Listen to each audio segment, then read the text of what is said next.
Hello everyone. Today I am going to teach you one important topic, that is figure of speech. This figure of speech is also known as poetic device.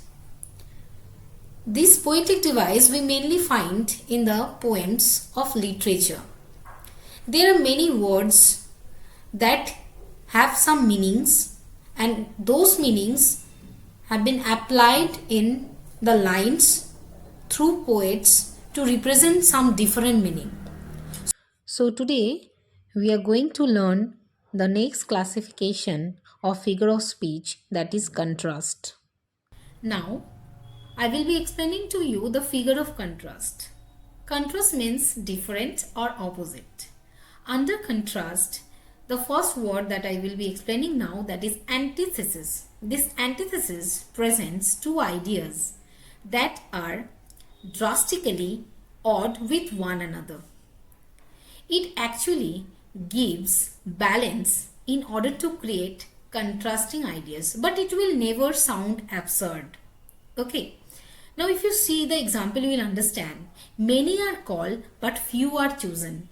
Here many and few are the opposite word, but it is not making any absurd sound.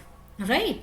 Next example, if you see, hope for the best, prepare for the worst. So best and the worst are the opposite word. Here actually creating a contrasting ideas. Right? So I hope you have understood.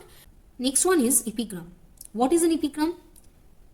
An epigram is a short statement or a group of words which communicates its thought through funny way or witty idea.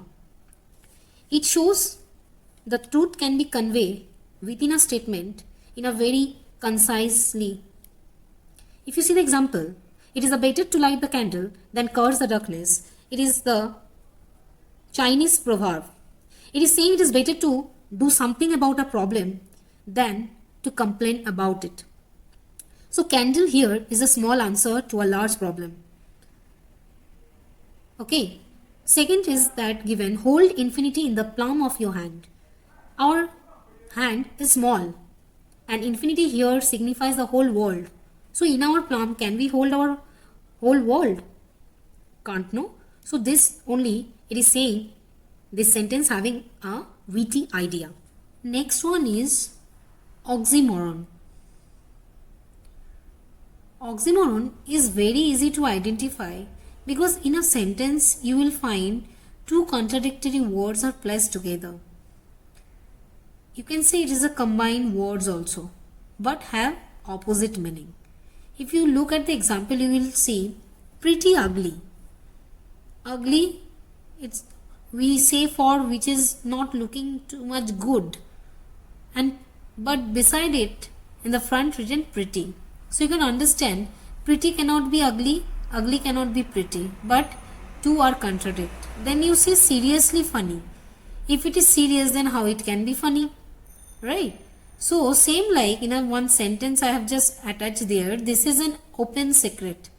So secret can be open. If you have said the secret to someone or to somebody, then it cannot remain secret. So oxymoron is very easy to identify. I hope you have understand how to find out oxymoron. Next one is paradox. Now what is a paradox? Paradox is an idea or a statement in which self-contradict is there in order to highlight two conflicting ideas. Now if I read the example, you will understand, and I will explain you more about it. Why we find paradox, that also two conflicting ideas. Example, the more you learn, the more you don't know. Means how much you have learned, beyond it, you don't know anything. Right? So if you see the line, it sounds like absurd, right? Even there is a contradiction also. But if I say to read that line twice or more than it, you will understand that there is some sense or a meaningful in it. You have to have money to make money. The next example. That means until unless you have a little bit of money, you cannot make more money out of it. So this is another example of paradox. Next one is climax. Now what is a climax?